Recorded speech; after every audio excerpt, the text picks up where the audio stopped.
अल्लाहुम्मा सल्ली अला मोहम्मद व अला आलि मोहम्मद व अस्हाब मोहम्मद व अहले बैत मोहम्मद मुबारक वसल्लम अलैहि। मैं सबसे पहले तो अपने हम नाम का और आपके तमाम बरादरी का दोस्तों का बहुत शुक्रगुज़ार हूँ। आप लोग रात के एग्जैक्ट 12 बज रहे हैं और आप लोग हशाश बशाश नज़र आ रहे हैं इसके बावजूद, और ताख़ीर के लिए भी माज़रत ख्वाह हूँ।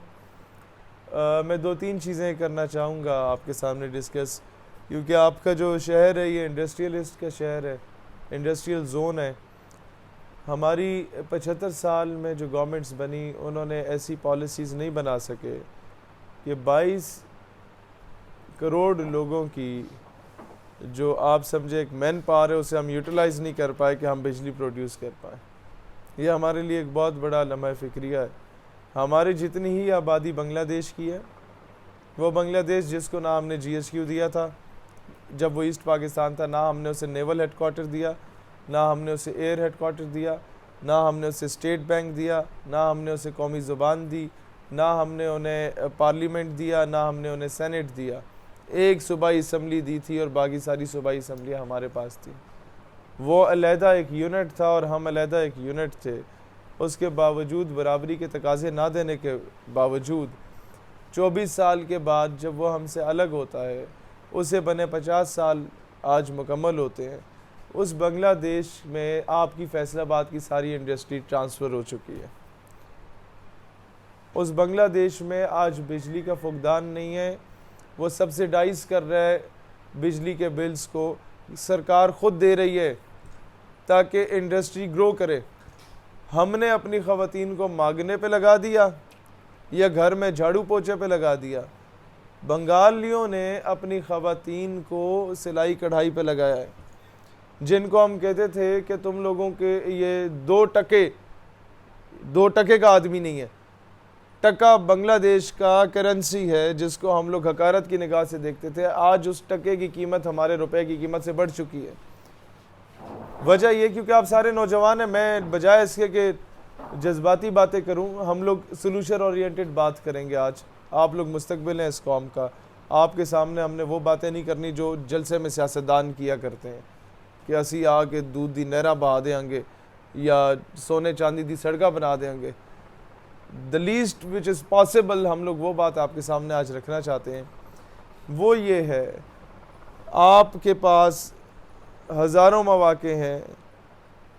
यूनिलीवर के 3600 प्रोडक्ट आपके मुल्क में दूसरे ममालिक के ख़रीदे जा रहे हैं। कोई बुरी बात नहीं है, अच्छी बात है। इंटरनेशनल मार्केट इधर आती है। सर्फ से लेके जूतों की पॉलिश तक, टूथपेस्ट से लेके शैम्पू तक सारे वहाँ के हैं। हमारी अपनी कमर चाय है, हम नहीं पिएंगे। हम गोरमे कोला मेहमान के सामने रखेंगे तो हम समझेंगे कि मेहमान ये सोचेगा शायद कि हमारी इज़्ज़त कम हो गई है। हम RC कोला नहीं रखेंगे, पाकोला नहीं रखेंगे। हम लोग अपने सलमान पापड़ नहीं खाएंगे। ये ग्राउंड रियलिटी है। हम अपनी पहलवान की रेवड़ी में भी आर समझने लग गए हैं और यहाँ तक कि अपने किताबों में भी आर समझने लग गए। हमने वेस्ट को आइडलाइज़ किया। वहाँ इकबाल हमें कहता, मगर वो इल्म के मोती किताबें अपने आबा की, जो देखे उसको यूरोप में तो दिल होता है सी पारा। यानी कि वही हमारी किताबों के नाम चेंज करके किसी को शेक्सपियर के नाम से इंट्रोड्यूस करा दो, किसी को न्यूटन के नाम से इंट्रोड्यूस करा दो। नहीं बताया कि जाफ़र सादिक हमारे थे जिन्होंने सारा लिखा, जाबिर बिन नहयान हमारे थे, आपके बड़े बड़े जो हस्तियाँ गुजरी, अयूबी, जंगी, इन सब के साथ बड़े बड़े साइंसदान रहा करते थे। हमने उनको इंट्रोड्यूस नहीं करवाया अपने निसाब में। आज हमने अपनी इंडस्ट्री को प्रोमोट नहीं किया। हमारे साथ सबसे बड़ा फ्रॉड ये हुआ कि एक इंटरनेशनल न्यूज़ चैनल की जो डॉक्यूमेंट्री बनाने वाली खातून थी, वो रो रही थी मुझे कॉल करके कि मुझे 2 लाख रुपए मिले सिर्फ 2 दिन के प्रोजेक्ट बनाने पे, कि ओकाड़े में जो ये कॉटन की इंडस्ट्रीज़ लगी हुई हैं उस पे आपने डॉक्यूमेंट्री बनानी है कि चाइल्ड लेबर है, बच्चे काम कर रहे हैं उसके ख़िलाफ़। कहते हैं मैंने डॉक्यूमेंट्री बनाई, मुझे एक्स्ट्रा 2 लाख के अलावा भी इनाम मिला कि आपने बहुत अच्छी बनाई। पीछे रोने की आवाज़ें आ रही हैं, सैड से म्यूज़िक चल रहा है कि बच्चों से काम कराया जा रहा है। कहता है उसके बाद क्या हुआ, वो खातून बताती है कि वो इंडस्ट्रीज़ बंद हो गई सारी। जो माल हम दूसरे मुल्कों में भेजते थे वो ख़त्म हो गया। मैंने कहा वो जो बच्चे थे चाइल्ड लेबर, बच्चों से जो काम कराया जाता था, वो बच्चे आज क्या कर रहे हैं? कहते हैं उन बच्चों में से बाप फौत हो गया था, उनका माँ को कैंसर था, तो बच्चे मजबूरन काम करते थे, तो जो 5-7 हज़ार कमाते थे अब वो भी नहीं कमा रहे। मैंने कहा क्या जिस चैनल ने डॉक्यूमेंट्री बनवाई, क्या जो NGO इसके पीछे थी फॉरेन फंडेड, क्या उस NGO या उस चैनल ने उन बच्चों का उसका चाइल्ड लेबर के ख़त्म करने के एवज़ उसके अल्टरनेट कोई उनको मुफ्त तालीम या उनकी माँ को माहाना रोशन दिया? उन्होंने कहा नहीं। तो इस तरीके से हम लोग दूसरों के एजेंडे में आके अपनी इंडस्ट्रीज तबाह कर चुके हैं। इस तरीके से हम लोग, डॉक्टर AQ खान ने कहा था 30 साल तक हम अपने पड़ोसी मुल्क जैसे 3 ममालिक को मुफ्त बिजली दे सकते हैं अगर हम सिर्फ बलूचिस्तान से निकलने वाले कोयले को यूटिलाइज़ करें पावर के लिए, बिजली के लिए, लेकिन हम नहीं कर रहे। बलूचिस्तान सोने की चिड़िया और वही बलूचिस्तान सारा डूबा हुआ है। पहले मिट्टी के घर थे, लोगों के पास घर नहीं थे, जो झोंपड़ियाँ छोटी मोटी थीं अब वो भी नहीं रहीं। उसके बाद आप चले जाएं, 3 करोड़ से ज़्यादा, 3.25 करोड़ आवाम आपकी इस वक्त बेघर हो चुकी है। हम सारे मिल के जो काम कर रहे हैं वो उन्हें राशन दे रहे हैं महीने 2 महीने का, हुकूमत समेत। घर कोई नहीं दे रहा। वो राशन कितना निकलेगा? महीना निकलेगा, 2 महीने निकलेगा। सऊदीया एड दे देगा, रशिया एड दे देगा, कितना चल जाएगा? 6 महीने चल जाएगा। घर कौन बना के देगा? गवर्नमेंट एंड ऑपोजिशन की जो की पोस्ट पे पॉलिटिकल पार्टीज़ हैं जो इस वक्त सूबों में और वफाक में क़यादत कर रही हैं, वो एक दूसरे पे इल्ज़ाम तराशी के अलावा कुछ नहीं कर रही। दूसरी तरफ आपका मुल्क 2 बड़े चौधरियों की अना की भींट चढ़ा हुआ है। एक चौधरी दूसरे चौधरी की पूरे डिपार्टमेंट को बेआबरू कर रहा है और दूसरा चौधरी पहले चौधरी के बंदों को बरहना कर रहा है, और इस खाते में पूरा पाकिस्तान बरहना हुआ बैठा है।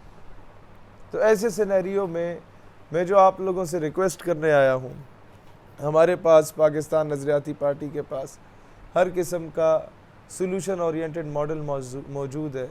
आप सिर्फ अपने मोबाइल टेलीकॉम के नेटवर्क देखें, STC और जैन की सिम इस्तेमाल की जाती है आपके सऊदीया में, और दुबई में एतिसलात इस्तेमाल किया जाता है, जो कि सारे इनके अपने नेटवर्क्स हैं। हमारा बिल्कुल, हमारे जितने नेटवर्क्स हैं पाशा साहब वो सारे बाहर के। हम लोग 6 अरब रुपया, थोड़ी देर तक खाना लगाइएगा, मुझे 2 मिनट सिर्फ चाहिए।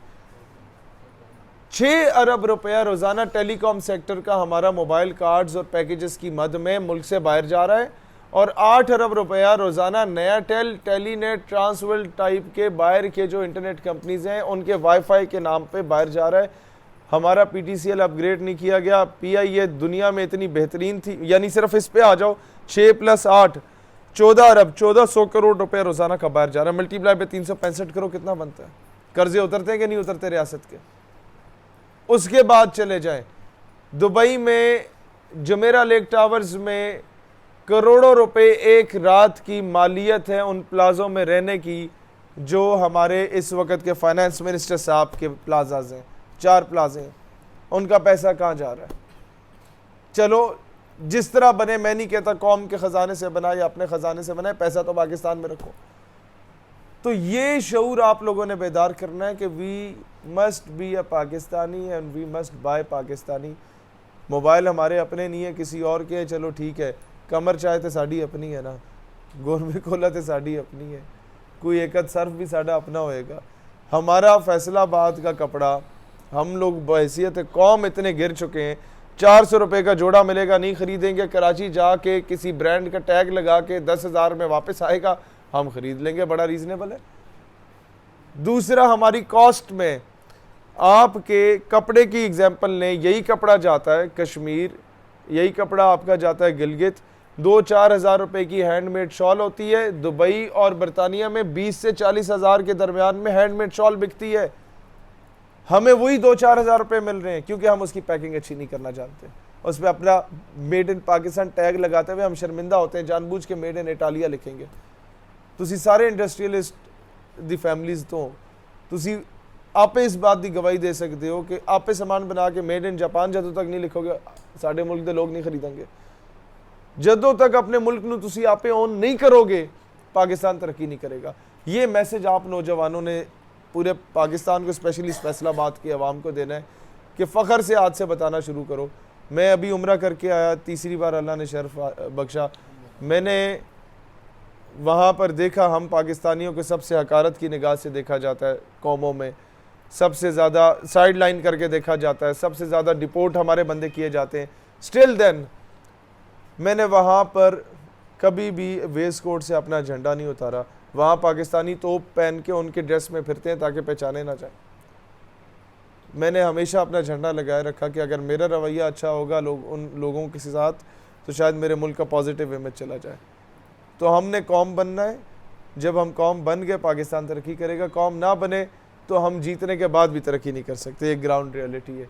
बड़ी जमातें आई, तहरीक इंसाफ से बड़ा नौजवानों का इनकलाब मैं नहीं समझता, या भुट्टो साहब से बड़ा कोई था। वो दोनों नाकाम हुए क्योंकि कौम नहीं बने थे। पश्तून कार्ड खेला था एक ने सिंधी कार्ड खेला था, किसी ने मसलक का कार्ड खेला। इस्लाम और पाकिस्तान की बुनियाद पे हम मुत्तहिद नहीं हुए। तो आज मैं यही पैगाम दे रहा हूँ कि हमने इस बेस पे मुत्तहिद होना है और इंशाअल्लाह ताला इस सिलसिले को आगे लेके चलना है। दोबारा शुक्रगुज़ार हूँ शहीर भाई का, आपके दोस्तों का, बरादरी के भाइयों का। आप लोगों ने कीमती वक्त दिया। पाशा साहब का, आप स्पेशली रहीम यार ख़ान से आए, विसाल साहब तशरीफ़ लाए नौशहरा से, और सबसे बढ़ के राना खुरम साहब, जिनकी वजह से आज हम लोग सारे इधर मौजूद हैं। अल्लाह ताला आप सबको सलामत रखे और ये जो हमारा एक नज़रियाती रिश्ता है इसको आपस में हमेशा कायम व दायम रखे। आमीन। पाकिस्तान पाइंदाबाद। जज़ाकल्लाह खैर।